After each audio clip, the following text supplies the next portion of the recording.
Наместо нови реквизити, само неколку нови садници.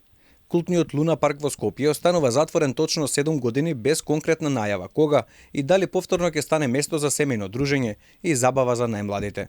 Она што не го прави локалната власт, се обидуваат да го направат приватни инвеститори.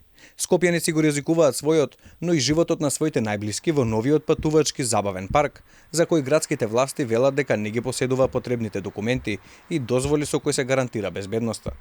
Од град Скопје велат дека станува збор за компанија регистрирана во Чаир пред само 1 месец, на која веќе изрекле парична казна, но тие продолжиле со работа.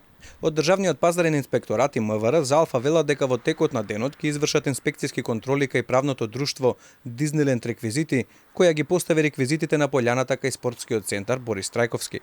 Од компанијата пак се правдаат. За дел од медиумите велат дека реквизитите им се нови и оти ги имаат сите сертификати и лиценци за работа.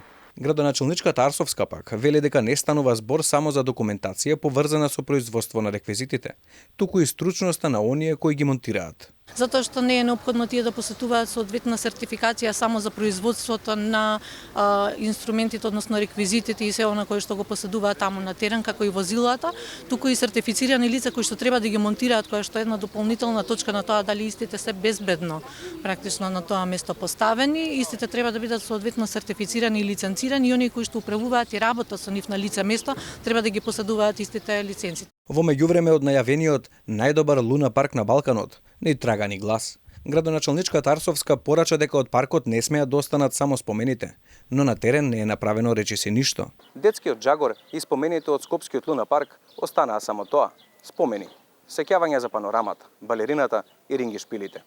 Иако проектот за обнова е започнат пред повеќе години, портите на паркот стојат затворени под ланци и катанец.